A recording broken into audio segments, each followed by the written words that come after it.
Hello there, my friends. Assalamu alaikum.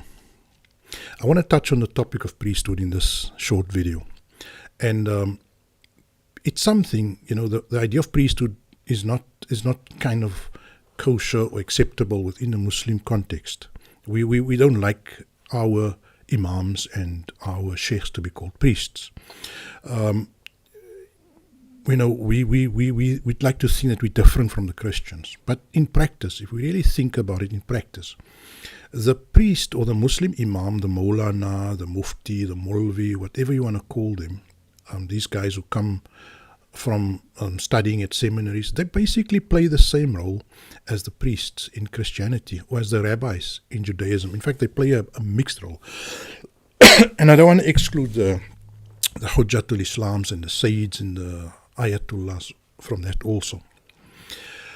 And I'm not going to do a blanket condemnation here, so just listen carefully to what I have to say, and then we can correct our behavior and our practice in line with what the Qur'an is saying. Now, the idea of a priest in the Christian tradition or in the Jewish tradition is somebody who speaks for God, who really is the voice of God in the ears of ordinary people. Now, the priest would adjudicate, on what is God's opinion on this or that matter. And it's an idea that was very popular at the time when the Prophet Muhammad when he was commissioned and he embarked on his mission to revive and to resuscitate the consciousness of people around the divine. And in his effort to revive and resuscitate people's consciousness, he found one of the main obstacles to be the rabbis and the priests. And this is why in Surah chapter 3 verse 64 we get this verse being revealed. قل أعوذ بالله من الشيطان الرجيم بسم الله الرحمن الرحيم قل يا أهل الكتاب تعالوا إلى كلمة سواء بيننا وبينكم ألا نعبد إلا الله ولا نشرك به شيئا ولا يتخذ بعضنا بعضا أربابا من دون الله. Now that is a extremely powerful verse, and if you take the Quran seriously, you should take every word seriously. Every word, every sentence is there for a very, very real reason. And this verse was revealed to provide guidance in a society where obviously the people took their peers, fellow people with stature, with status, with position, with titles, they took them as having the power of speaking for God. And look at the English, tell them, this is the Prophet Muhammad ﷺ is instructed, you people of the book, come let us agree on terms that are mutually acceptable to us and to you. So it's not a one-way thing.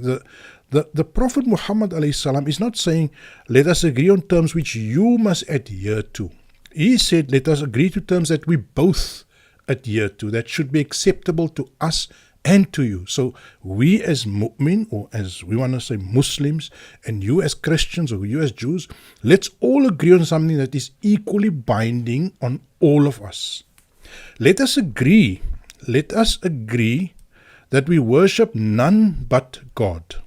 We adore, we regard as sacredly authoritative nothing but God. That we hold no one equivalent to Him. وَلَا نُشْرِكْ بِهِ شَيْئًا. We set nobody up from our side or from your side to be a voice of God. And that we stop ascribing mutual lordship to ourselves.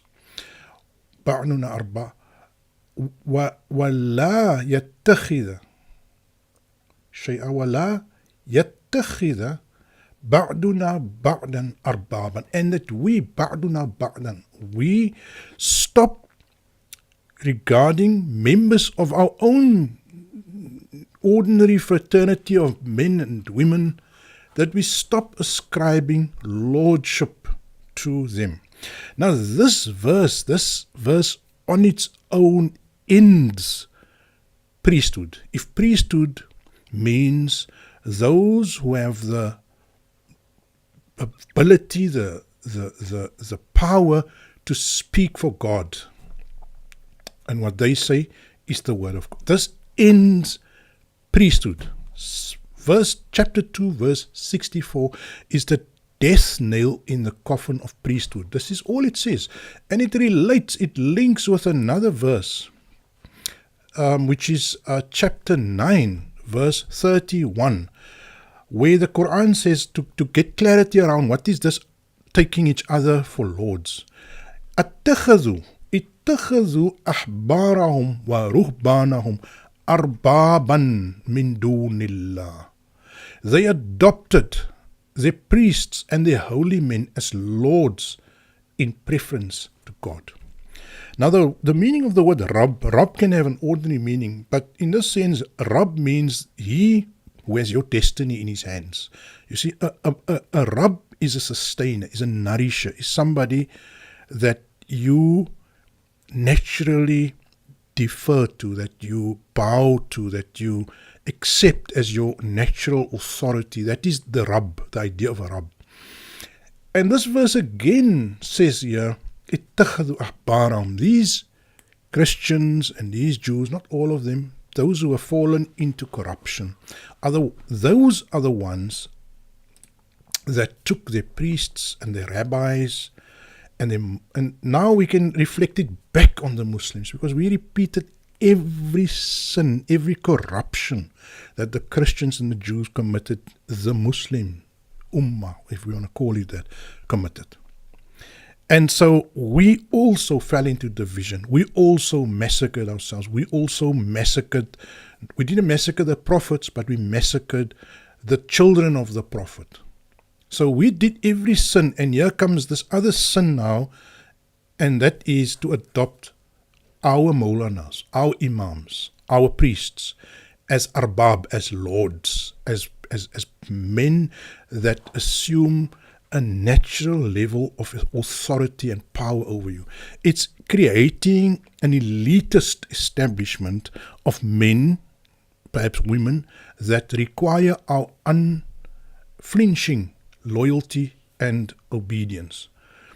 But now, so we need to scrap immediately the idea of priesthood. That we shouldn't let one day go by without us, at least in your mind. If you're a viewer, if you're one of the people that want to move to Qur'an, you want to read this book, you want to take this book seriously, you need to eliminate the idea that your Maulana, your priest, your Ayatollah, your Hujjatul Islam, your whoever possesses any automatic powers of speaking for God. You see, I want to distinguish that thought from the idea of expertise. Now the Muslims like to say, but we don't call them priests. Our people are ulama. Now what is an ulama? Ulama from the word alim, from the word, the plural of the word alim, which comes from the word ilm, which means knowledge. So our people are not priests, they are knowers, they are knowledgeable people, they are specialists, they are men of expertise. Now let's just quickly pause there and think, what is a person of expertise? Are the Maulanas, the Sheikhs, the Ayatollahs, whatever, are they men of expertise? Are they specialists in a particular field of knowledge? Now, we need to first know what is knowledge. What is knowledge? Knowledge is that which is true, right, and real. True, right, and real, and can be illustrated to be so at the hand of credible evidence. That is knowledge. Knowledge is that which is true, right, and real, and can be illustrated as such at the hand of meaningful evidence. Right? The Qur'an says, Hatu burhanakum. So in other words, knowledge always has to be accompanied by proof, either logical proof or empirical proof, or circumstantial evidence, but there has to be proof. Saying somebody is a murderer means nothing. Saying somebody committed zina means nothing unless you can produce proof. In the case of zina, 4 witnesses would constitute proof. So there has to be evidence, there has to be corroboration. Now these people who claim to be men of knowledge, those who are the specialists, the Maulanas, and as I said, I'm not going to do a blanket condemnation. I want us to understand this thing in its full nuance. Are these men themselves regurgitating and reissuing and repeating things that they've memorized, or are they men and women who have actually shaped their understanding based on proof? Let me take an example. There's an astrologer. I know in this town and in your town also, I don't know wherever you stay, there could be these soothsayers, these people, psychics or whatever, astrologers. And they're very common. I saw it on television at one point. There was a psychic, the medium that could tell you what the dead is saying and what is going to happen in your future and so on. Let's just say that group of people, are they specialists? Are the psychics and the soothsayers, are they specialists? No, the Qur'an refers to them as chansters, as con artists. They know one truth and they know 1,000 lies and they mix it. You see, so that is not an area that you can call somebody expert in. Or let's say you want to look at, so the stars, like astrologers, and they study the movement of the stars and how that impacts on your earthly behavior. Some people even say the moon has an effect on your behavior and your state of mind and your state of being.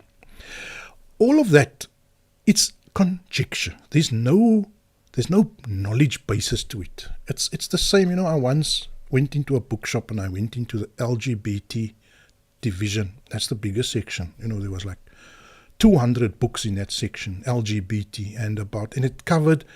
I chanced. I stumbled upon it, right? And I just looked at the headings, the topics, and the topics were things like how to lose the fear of sodomy, and why. And I just thought to myself, wow, there's a whole library of books.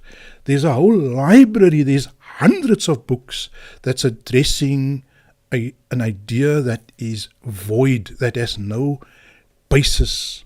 It has basis in the animal kingdom, but it has no basis in the kingdom of humanity. And yes, animals would commit rape and murder and even rub themselves up against the same gender. And it's got nothing to do with humanity and with the behavior of humanity. And yet there's a whole library full of books. Coming back to the so-called Maulanas and whoever, who say that they are experts, they're trading in knowledge, they have expertise. Now, my dear friends, I speak from first-hand information. The places where they go to study, whether it's in Saudi Arabia, whether it is in Pakistan, whether it is in Deoband, whether it is in Egypt, it is the program of study, the methodology that these Maulanas and whoever use is based on memorization and regurgitation. There is zero thinking required of you, zero contemplation, zero reflection. In fact, they used to pride themselves. When I was briefly involved in Egypt at Al-Azhar, they prided themselves in exposing logic as something that is fallible and weak and dangerous. So they would say, why does eating break your fast, but it doesn't break it breaks your fast and it breaks your salah, but going to the toilet only breaks your salah, but it doesn't break your fast. So they would raise these interesting logical dilemmas to try and try and convey the idea that logic is dangerous. Logic is fallible. Logic is not something that we should really be comfortable with. And so they say to you, no, let's get back to memorizing the hadiths. Let's get back to memorizing. And I had a friend who memorized, it was claimed that he memorized the entire Bukhari. Entire Bukhari. Imagine that. So no proof required, only memorization.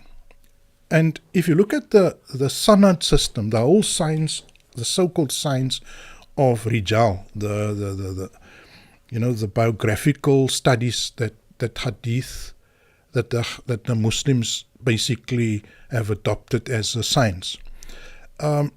If you go into the nuts and bolts of ilm rijal, the science of biographies, and you really dig deep, and I have the books on my Telegram group. I make these books and the material available if you want to join me on the Telegram group. The ilm rijal has got nothing to do with any Islamic means of vetting other people, any Quranic means of vetting another. If you want to vet somebody, and you want to say he's a good person or a bad person, you are going against the Qur'an. فَلَا تُزَكِّي أَنفُسَكُمْ. Do not ascribe purity or holiness to yourself. هُوَ أَعْلَمُ بِمَنِ اتَّقَى. He knows, God knows who is a person of restraint and piety. God knows who's pious. Do not ascribe piety to yourselves. And yet, you find in the ilm rijal, in these sciences, the so-called science, which is actually not a science, it's the same as astrology, it's the same as any other fake, bogus science. It uses a purely subjective methodology to vet another person. And in the case of the Shia, the ilm rijal of the Sunnis automatically disqualifies anyone who is in any shape or form a Shia. And there were many Shias running around, many honest, good people also in the time of the Hadith books. But they would absolutely eliminate anyone that smells or sounds like a Shia. So in other words, the criteria that they use are not anywhere to be found in the Qur'an. So they would say he's a Zindiq or he's a Rafidi, which a Zindiq is somebody who commits blasphemy, or a Rafidi, somebody who's Shi'i.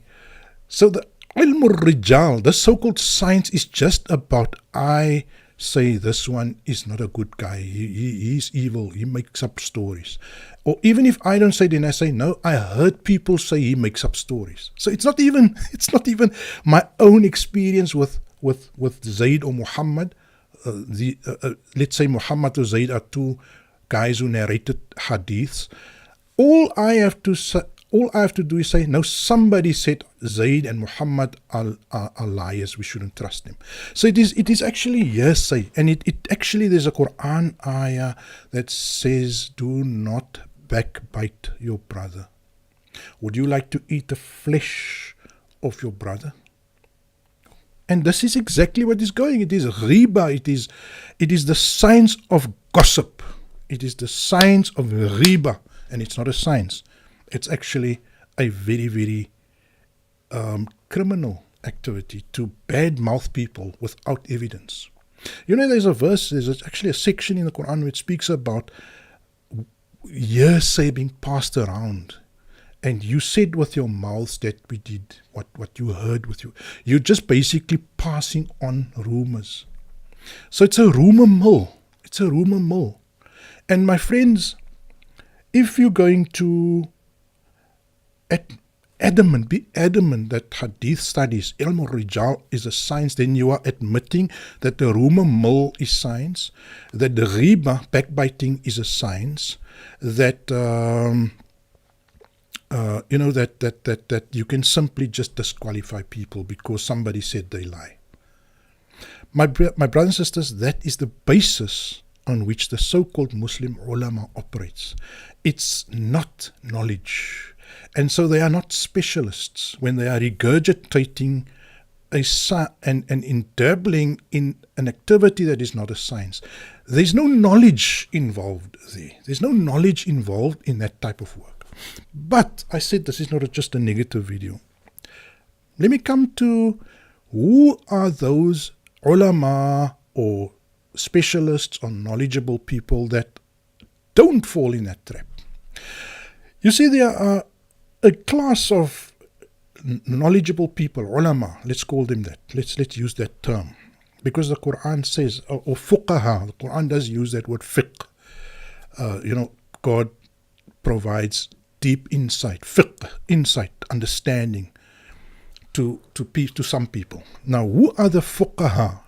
I prefer that word. The ulama is not, fuqaha is more of a common word.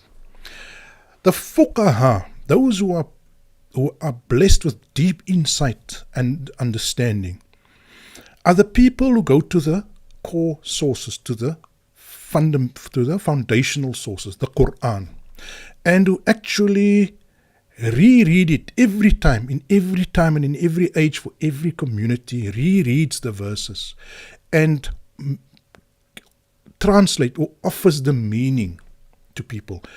Then also reads alternative literature. I'm not of those people who say that the Qur'an is the only source of knowledge. No, I mean, how can we say that? I mean, if you fly a plane, you need to know how to fly the plane. There's so many other books of knowledge that makes the world go round. But the Qur'an is the only source of divine knowledge. When a faqih is applying the Qur'an to society, when a faqih, somebody who reads and understands the Qur'an, he needs to consult all other forms of literature, including hadith books, including dictionaries, including science around how people behave, sociology, psychology, history. He needs to be immersed in all these sciences for him to issue an opinion, to say that this is how I feel we should act. This is the idea. And there's a verse in the Qur'an, in fact, if we go to this verse here, look at this verse here. The members, وَمَا كَانَ الْمُؤْمِنُونَ لِيَنْفِرُوا كَافَةً. The members of the community of embracers should not go forth all at once. So we shouldn't all go to war or whatever else there is. Infiru khifafan or thiqalan means go forth, go fight, mobilize. It says don't all go together, don't all mobilize, don't all join the army, don't go all jump in at the same. If a small number from each section stayed behind, they could develop a deeper understanding of the creed, of the deen. The word deen is used. Thus will they be able to deliver the divine message of caution to their people when they return, allowing their people to guard themselves. Now this is the instruction. This is why I say it's not just that there's no priesthood. Yes, there's no priesthood, but there is what is called the faqih, the one who immerses himself in the study of the Qur'an and all other sciences, all other books, not just sciences, hadith books included, history books included, sociology, philosophy, everything. And that is why the Muslim world was such a vibrant, flourishing place during its golden age, when people like Ibn Rushd, Averroes, the great philosopher, legal faqih, legal expert, why these guys are considered, like a guy like Ibn Rushd, the Europeans call him Averroes. They say, no, he's not a Muslim, he's one of us. They claim him because he was such a scientist, an open-minded guy. He was such a true scholar in the sense of the word being a scholar. So the idea that I'm leaving with you as I close this video is that there is no such a thing as regurgitation, blind following, mazhab, in the sense where you follow a priest blindly. And that is unfortunately the way that the majority of Muslims behave, is that they put blind faith in their Maulana, their priest. I had a debate once with a Shia guy, and for a long time I studied the Shia Sunni divide, and I immersed myself. I can't even mention or name the number of works I delved and went into in depth to understand why is there, and I was very sympathetic to the Shia way. Of course, I still tell you that if I had to be forced to join a madhab, I would join the Zaydi tradition, but the Zaydi Shia tradition. But I had this debate with a Shia brother, and after 3 or 4 questions and challenges, he told me, but you should speak to my Hujjatul Islam. I'm not the expert. So right there, he was supposed to say, no, I will go and speak to him and I will check out these things because you're making me think now. But he had this attitude of my Hujjatul Islam said so it's right.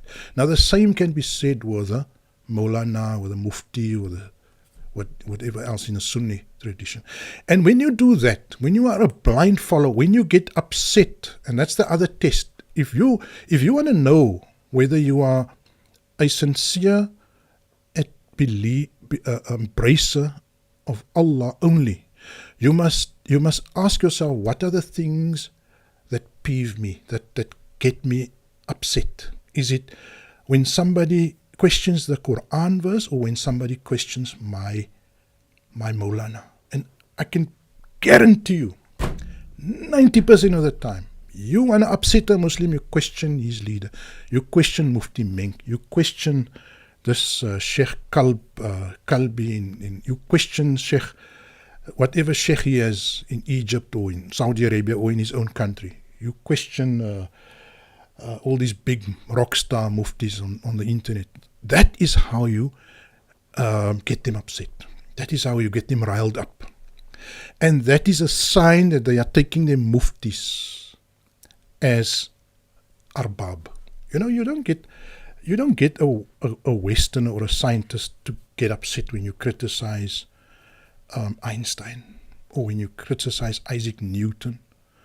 I mean, because Isaac Newton is not a Rab. Isaac Newton and Einstein and whoever else, and some of you say Einstein is a fraud, perhaps, I don't know. But whoever is a great Western scientist, they don't worship them. Charles Darwin, And those who do engage in worshipping scientists, they're just as corrupted and lost as the Christians or the Jews or the Muslims who take their so-called leaders for gods, for divine authorities. So my friends, the idea is, let's immediately stop priesthood and let's immediately institute scholarship, real expertise, which is based on knowledge, which is based on corroboration. So if you want to give an opinion about a verse and you want to consult the best research on sociology, the best research on cosmology, the best research, you want to consult the best Arabic dictionaries, you want to use the Hadith books as a source of info. Yes, that is what I refer to as scholarship. My friends, I think I've made my message clear to you, and how about let's follow up on that. Let's not. If you're watching this and you used to get irritated when somebody questions your Maulana, this is a moment for you to make that paradigm shift. Let us cultivate proper scholarship, and let us abandon this whole blind following idiocracy that we are building. Shukran for listening. Assalamu alaikum.